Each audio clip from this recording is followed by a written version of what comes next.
Hello, everybody, and welcome into Mock Draft 2.0. Appreciate you guys for tuning in.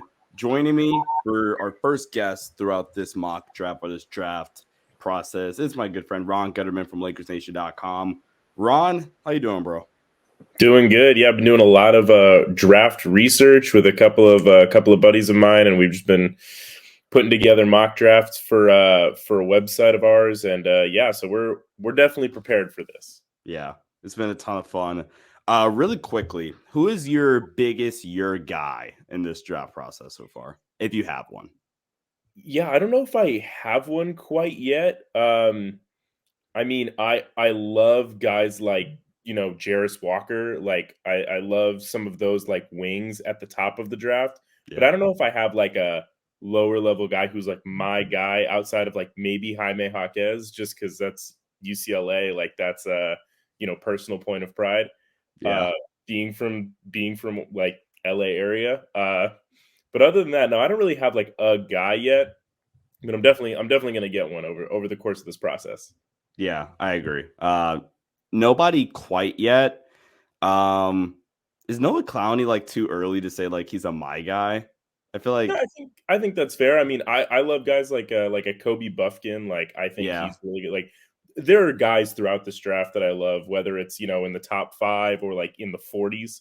There are yeah, dudes in this draft that I love, but yeah, I think it's a little. It's just we're a month away. It's hard to have like a guy that you're like I know I will stake my career on this dude.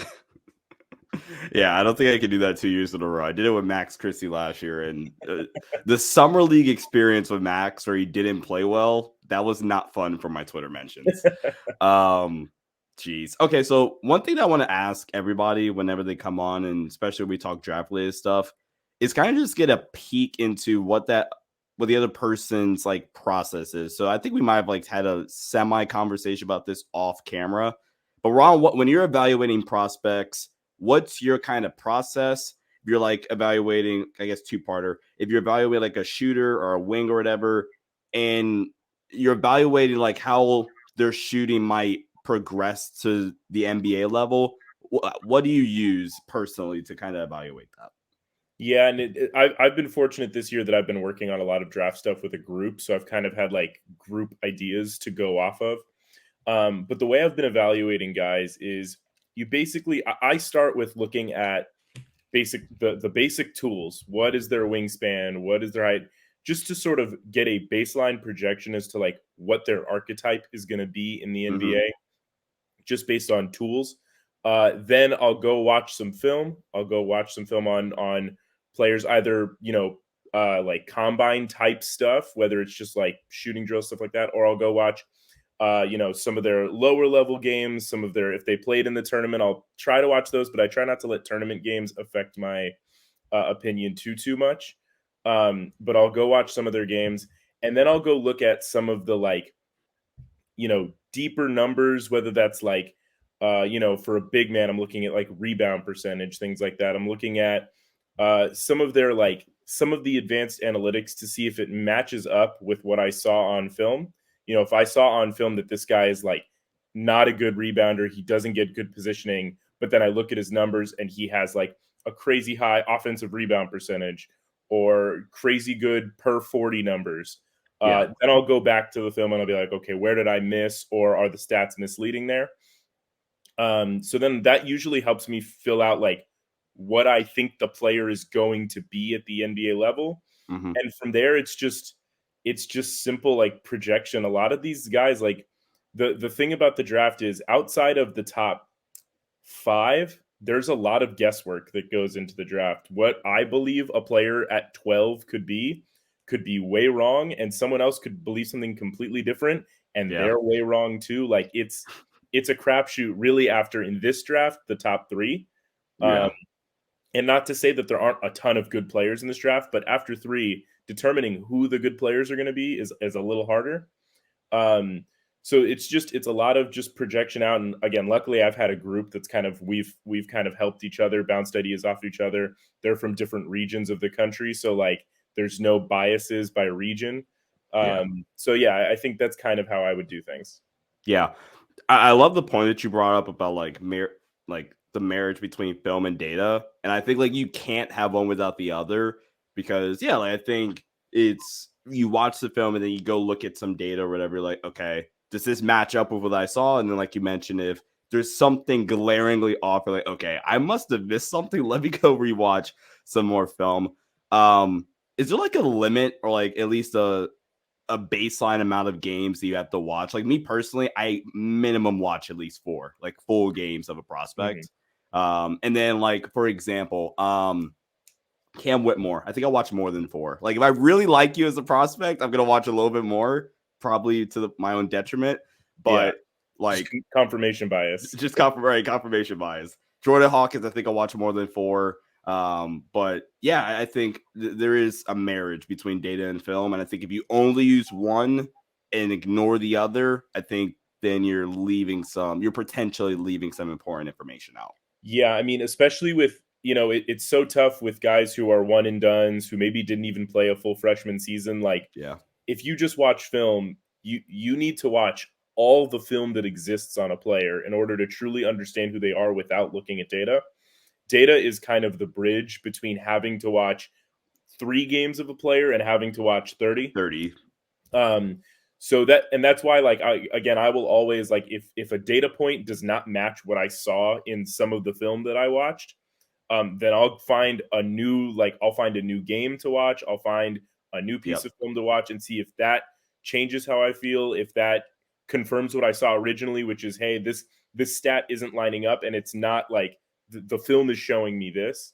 And again, it's just a lot of projection, and it's a lot of guesswork. Yeah. All right, let's get into what we're here for. So what we're going to do today is mock draft 2.0, obviously. We're going to take turns, basically going back and forth, running through the entire first round, meaning I'm going to have the first pick, Ron's going to have the second pick, there, et cetera, et cetera. I just think I've made the decision in like the past 5 minutes or whatever that I'm not going to do any trades. I'm going to save that for mock draft 3, Yeah. make it more simple. I get to get cool graphics for mock draft 3.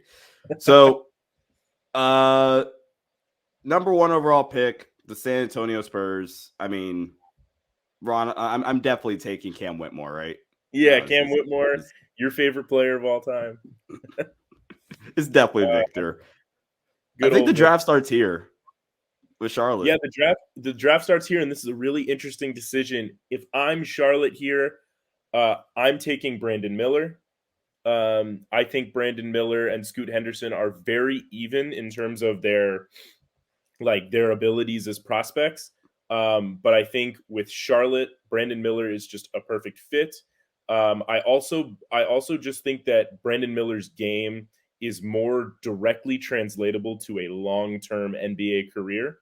Mm-hmm. And this isn't a slight on Scoot Henderson. I think he has real star potential in this league. Yeah. But if I'm making the safe bet as to who I think is going to be a 10 to 15 year pro and be really good that whole time, I'm going with Brandon Miller. It's similar to kind of like how people felt about like Jabari Smith Jr. last year, Mm. where it's like, hey, maybe his ceiling isn't superstar top 5 player in the league, but for a fact he's going to be good and productive for a very long time. That's how I feel about Brandon Miller. Yeah. Okay, so now I feel super bummed that I said no trades because if I'm Portland and I have 3 and Scoot Henderson's on the board, I'm trading that so fast. But it's Scoot Henderson for me to Portland. Your Yeah, well, guard room is now kind of outed, but maybe they trade Anthony Simons in this you in this scenario. I mean, they got to get off one of those guards. And I've been like arguing that if I'm Portland, I personally like Dame, love you, but like just cash in on the value now because I promise you, Dame's value is going to start falling. So just get Yeah. rid of him. Do it now. But Ah, Portland is probably going to trade this third pick, and try to build around Dame and Anthony Simons. To me, it's a little absurd. I would be looking to trade Dame. I also think it was ridiculous that you finally split up Dame and CJ McCollum because 2 small guards that don't play defense don't work together, just to replace CJ McCollum with another small Anthony guard that doesn't play Simons. defense. Like, so it just never really made sense to me, but whatever. I'm not gonna throw a fuss for Portland. They should trade this pick. All Yeah, right. they should. fourth. Fourth, who is drafting fourth here? It's the Houston Rockets. This is not my board, by the way. I should probably have put my board in, but it's fine. So the Houston Rockets, I'm really between two guys, and it's not the exact two guys you're thinking, but I am going to go with Amen Thompson here. Okay. Um, the wide belief is that he is the next best player. There are people in Houston that believe this is a 4-player draft, not a 3-player draft, which is of course what you say when you have the 4th pick. So whether they're trying to trade it, whether they're trying to convince people that they got their guy, I think Amen Thompson is that guy. I think he's a perfect fit in Houston. All right, number 5, the Detroit Pistons, who, in my opinion, got screwed. Just with the 5th pick, worst record in the NBA, you land 5. But I think in my last mock, I mocked them Anthony Black at 5. Mm-hmm. I think Monty's hiring. I'm going to sway my pick just a little bit. I'm going to go Cam Whitmore. I'm going to go Cam Whitmore at 5 here to Detroit. That seems like one of my favorite fits in this draft now. Like, Monty's in the house. Now your projected starting 5 is Cade, Jaden Ivey, Cam Whitmore, Bojan, and Jalen Duran. Yeah. Monty's cooking now. I like that pick a lot. All right. So Orlando at 6. I think it is time for the Orlando Magic to end the Jonathan Isaac experiment. I think it is time to move away from him. And to replace him, I say the Orlando Magic should draft Jarris Walker. I love Jarris Walker. One of my and I wanted him to Houston at I really would love him to Houston at 4 just because of the Houston connection, but that's way too high. I know he's not the 4th overall pick in this draft. Yeah. But I love Jarris Walker. I love what he brings defensively. I think in that Orlando scheme, if it is time to move away from Jonathan Isaac, even if they keep him, I think Jarris Walker is a perfect fit there. Okay, well, I think the Indiana Pacers are the happiest team in the world right now because Taylor Hendricks is now calling their name. I personally prefer Taylor Hendricks over Jarris Walker, me personally. But it's not by a lot. It's to where, like, I'm happy with either one. And the team before me takes one of the other two. And, I mean, like, if I'm Indiana, I'm eyeing either Taylor Hendricks or Jarris Walker at 7. So if the Magic would have helped me out and take one of them, okay, I'll just take the other one at 7. Perfect fit. And now the Washington Mid-Wizards, the Wizards, not the mid team. The Wizards are at 8. You have the tough task. Yeah. Are you going guard here? I am going guard here. There are a few. I mean, look, you see the board right now. Like, everyone's a guard at the top of the board. The guard I'm picking is Anthony Black. Yeah. I think he's kind of, Asar Thompson. I'm not sure if that's how you pronounce it. I think I've been saying Asar Thompson. But I think he's I don't love his fit next to Bradley Beal, just because we don't quite know what he is yet. I think he's more of a project. I think Anthony Black, we know a little bit more what he is, and what he is a very good fit next to our boy Bradley Beal. And I think that it's time that they start making picks that actually fit with their core. I think with Anthony Black, Bradley Beal, Kyle Kuzma, Porzingis, you're starting to get the look of a pretty interesting team. Corey Kispert, like they have some pieces. If Ben Nautia is gonna be solid at some point. Like they have some pieces. Yeah. I'm just gonna take another guard then for the Utah Jazz. We go Cason Wallace or Cason Wallace. Cason or Cason Wallace. This is what I've been saying. I don't know if that's right, but okay, Cason Wallace. I am sold on the offensive upside, and I think defensively he's the best defensive guard, not named Anthony Black, and I think it's close. Like those two are just 1A and 1B defensively at the top of this draft.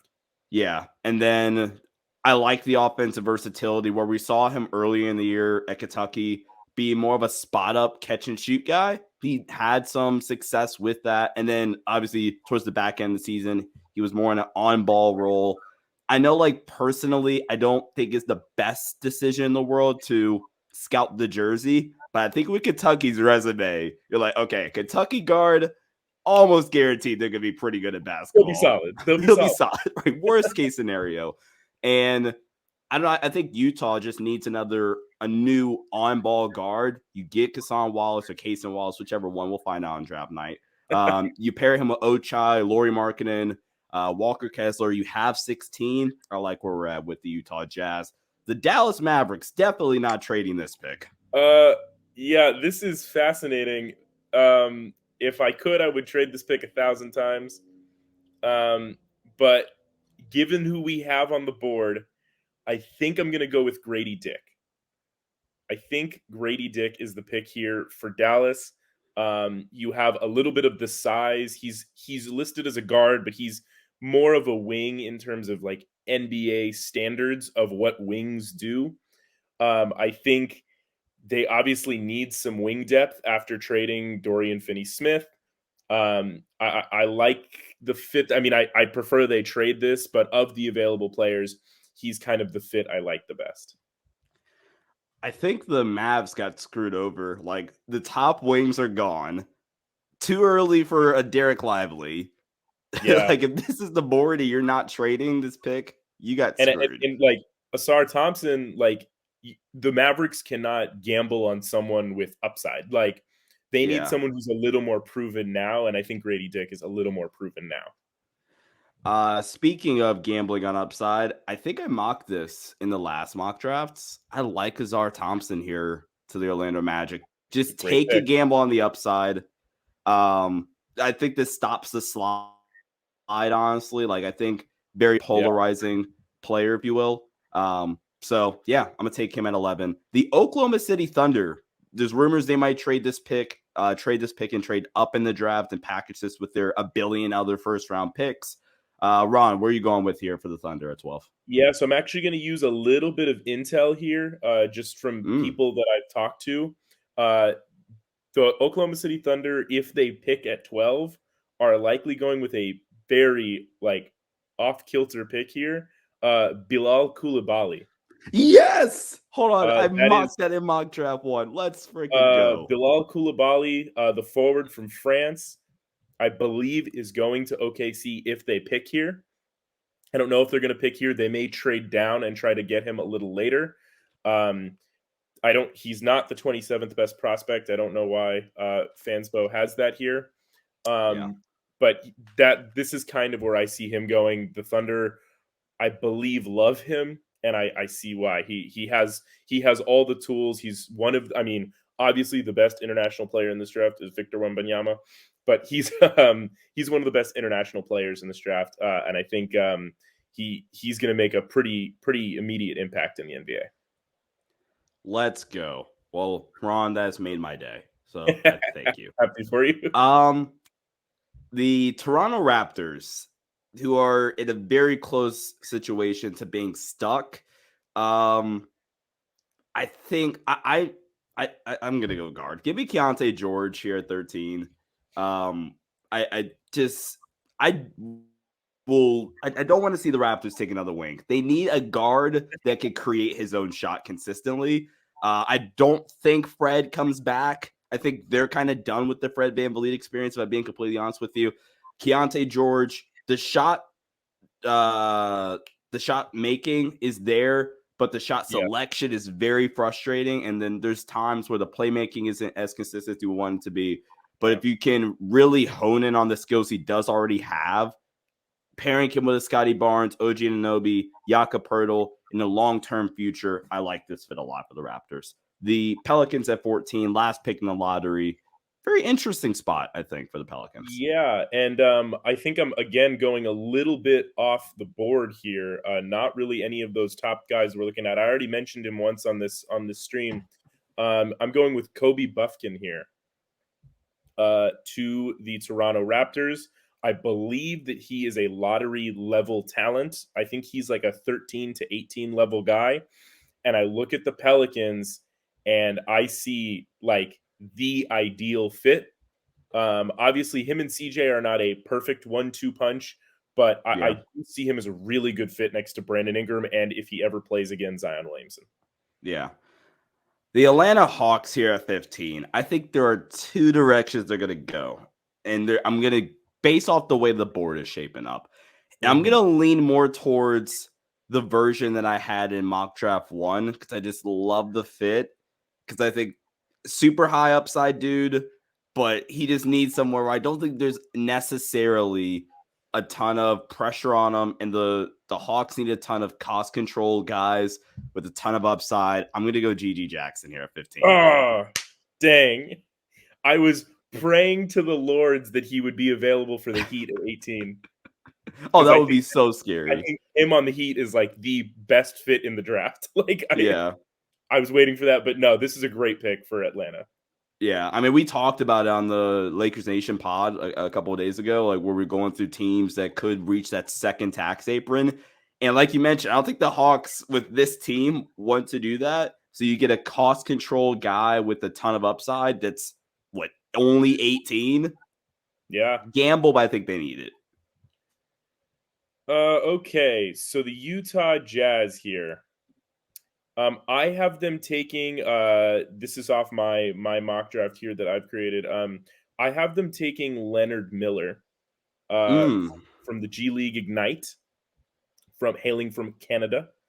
Yeah, I think this is a really good fit here. They are they're missing some of, like, they have obviously Lowry Markkinen and Walker Kessler, who Walker Kessler is like a great story for them.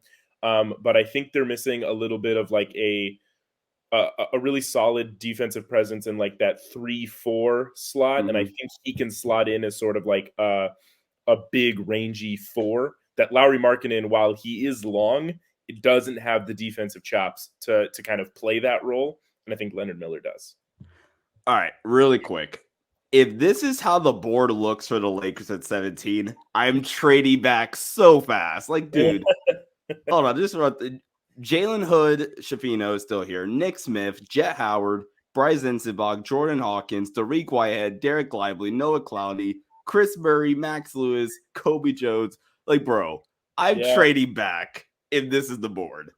But the reason why I'm not trading back here is because Jordan Hawkins is still on the board. So give me Jordan Hawkins. I mean, as long as he's on the board in any of these mock drafts, I'm almost always going to mock him to the he Lakers. it's an ideal fit. It's everything the Lakers were sort of missing this last year. Even after the trade deadline, it's someone who bring like, I know it's silly to be like winning experience in college, but like you look at all those Villanova dudes, like they come in and make impacts. Josh Hart, like these dudes come in and make impacts because they understand what it takes to win championship level games. Yep. And I think from a scheme fit, one of my favorite scheme fits in the draft, where as frustrating as Darvin and the coaching staff can be, this is a guy that you're one kind of have to like get more creative for him because that's just how good Jordan Hawkins is. And in terms like the Lakers ball screen attack, they struggled against Golden State and Denver with their ball screen attack because they like to involve their shooters in their ball screen attacks to counter drop coverage. And if Malik Beasley isn't playable, that's your only shooter off screens and stuff like that. Yeah. So your playbook's screwed. So one of my favorite fits. The Miami Heat here at 18. Ron, I mocked a guard to the Heat last time. I wanted GG Jackson here, of course, but you had to ruin that for me. So I'm gonna go with a guy. I don't think that this is a very like Heat culture pick because Yeah, he's not really a great defensive player. But I do think the Heat need a little bit of punch at the guard position. I'm gonna go with Nick Smith Jr. here.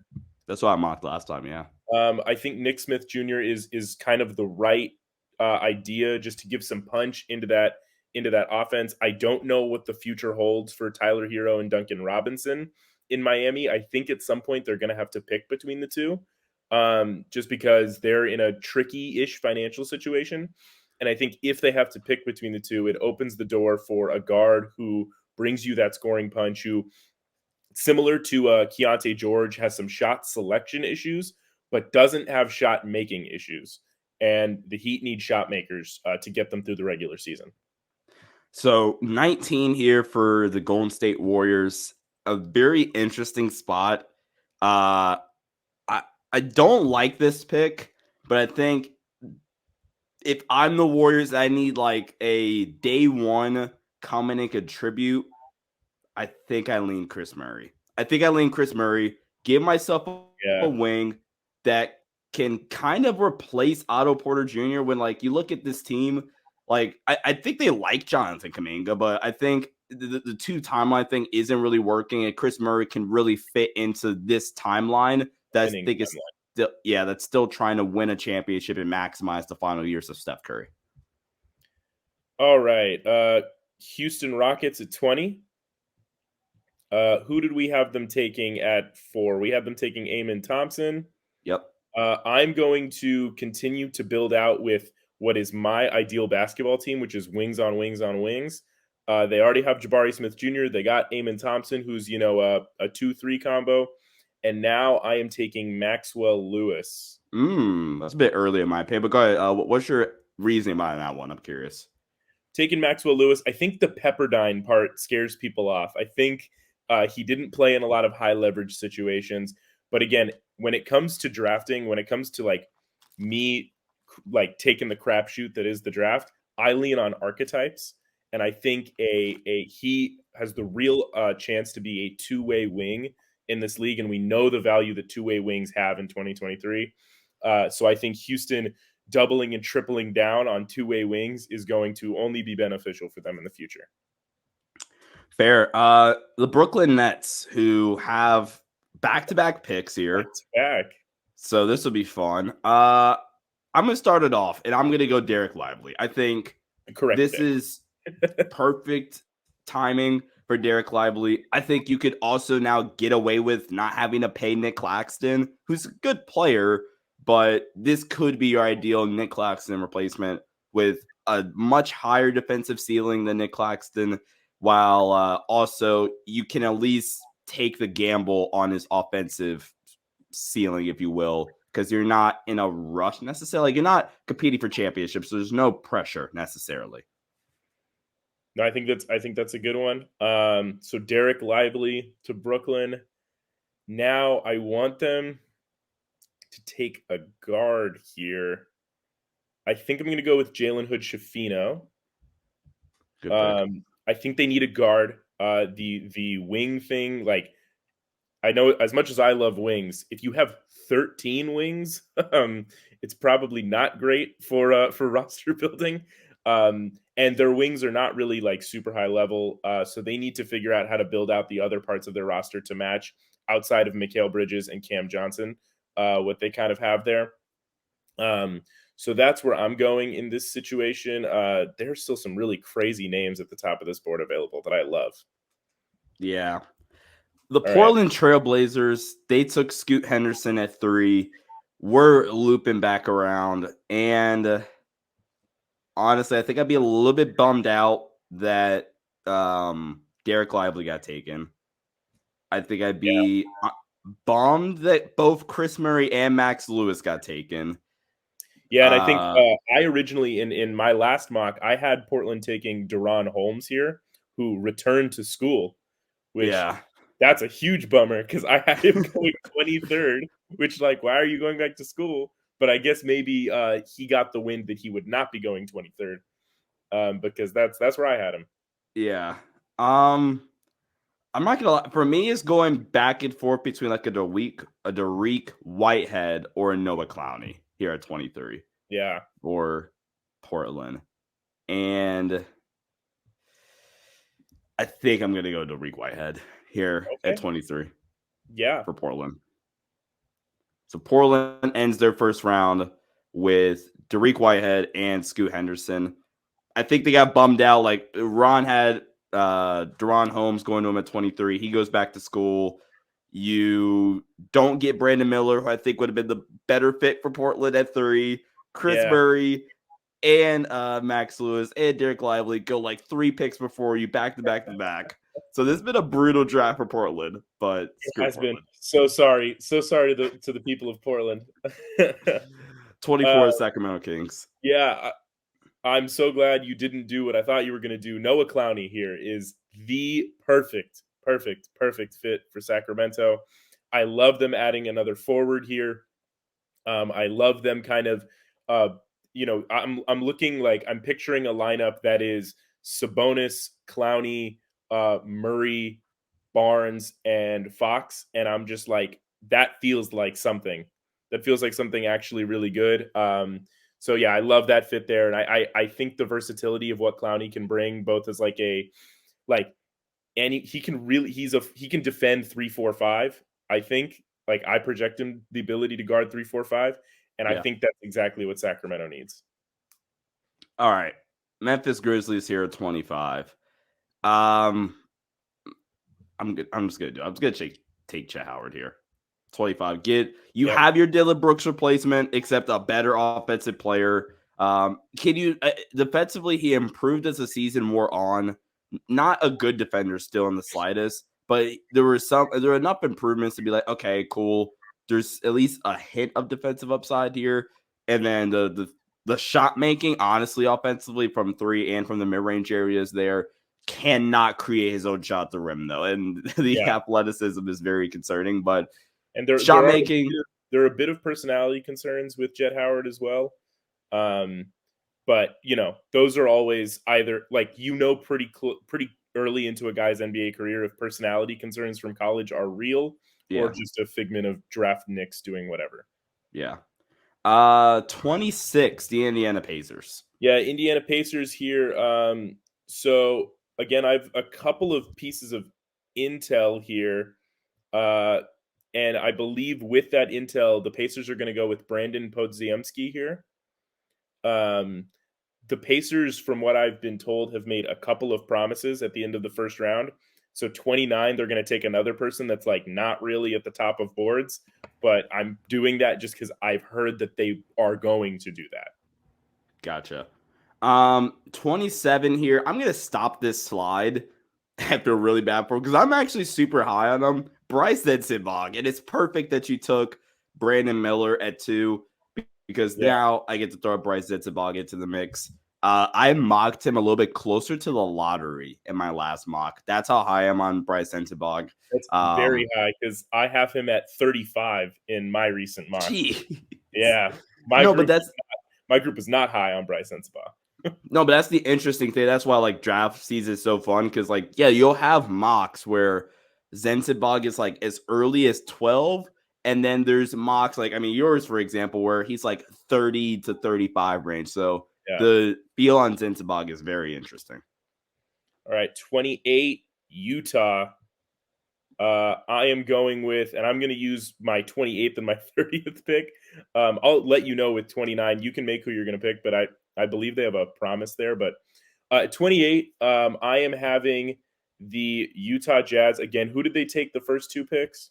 Kason Wallace and Leonard Miller. Leonard Miller. Okay, I am having them take City Sissoko here. As you can tell, I'm really in love with the international class of this draft. Mhm. I don't know if it's because I've just scouted them a little bit more. I don't know why I've scouted them a little bit more, but I love the international group in this class. And yeah, I think he's a good fit in Utah. So who did the Pacers? Who have they promised? I'm very Uh, curious. but Bobby Clintman. That's one. That's great. I think I mocked him, Bobby Clement, in the last one. Yeah, they are. I believe they're either taking him at 29 or 32, because they have 32 as well. Um, that's just what I've heard. Could be completely wrong. Also, they could be when they promise a guy, it could mean like, oh, we're going to trade down and take you at 39, or we're going to trade up and take you at 22. Like, it's random. Yeah. Um, I think I'm just gonna do it. I'm just gonna do it. I mocked him to him last time. Why not? Where is it? Jeez. That's Yeah, he's not 50s. highly. No, he 50s got to be kind higher of than low. this. Yeah. All right. Los Angeles Clippers here, 30. The Clippers, I am having them take again one of my favorite players in this draft. If there's a like my guy, like he is up there with one of my guys, and that's Ryan Rupert. Um, the defensive upside is there. It's like he is going to be a great defender in this league. Now the question is, do you believe in the offense? And I believe in the tools. He's not a great shot maker at this point, but he has a great feel for the game. He is a good passer. He has a little bit of ball handling ability for like a wing, like a 2-3 type. He has a better ball handling ability than most 2-3s. And so I think the shot making will come around because when I watch the form, when I watch him shoot, it doesn't look bad. It just doesn't go in. And so I do think that'll come around if he spends some time with NBA level shooting coaches. And I love Ryan Repair. Yeah, another one of the picks I mocked at 30 last mock draft was Ryan Repair here at 30. Just give them another wing. That again, the defensive upside is there. Like from a defensive and like tools and physical tools, is there defensively. It got him to start on a Australian team that went to the finals. He is going to be to me an elite defender. Yeah. All right. So just kind of wrap things up. First, I think the biggest name that we didn't have going was Kobe Jones. Which I think any of those early round 2 teams are like excited because I think Kobe Jones is a round 1 guy. But Ron, when you look at how we had this first round going in our mock draft, and anything that stands out to you, like where are some teams that you think walks away from not night one, but the first round, feeling really excited? I mean, I think the Orlando Magic would have to feel pretty good. You walk away with Jarris Walker and Ausar Thompson, which, like, to add to Franz Wagner, Jalen Suggs, Paolo Banchero, like, they have a very, very interesting group. And I think, like, adding a Jarris Walker and an Ausar Thompson, like, the defensive boost that you're going to get with those guys, if Paolo's shot making continues to improve, if Jalen Suggs continues to improve, they have some other good pieces there. Like I really like Orlando. Like when I look at those two on Orlando, I see like maybe this is a team that can make some play-in noise similar to OKC. I love the Jazz draft that we had. You get Cason Wallace, Leonard Miller, and then you also land City Sissoko.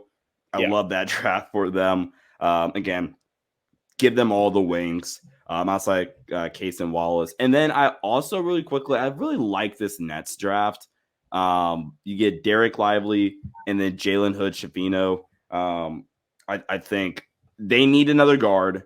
And then I think Derek Lively is just the ideal replacement to a Nick Claxton if you don't want to pay him, right? Best case scenario is you have a really good defensive center, and then his backup is also a really freaking good defensive center with some offensive upside. I think Derek Lively carries with him a little bit more offensive upside than Nick Claxton, mainly because Nick Claxton we've kind of seen he's not developed, but he's like we're seeing closer to what he is. Whereas Derek Lively, I think, still has some room to grow. Yeah, for sure.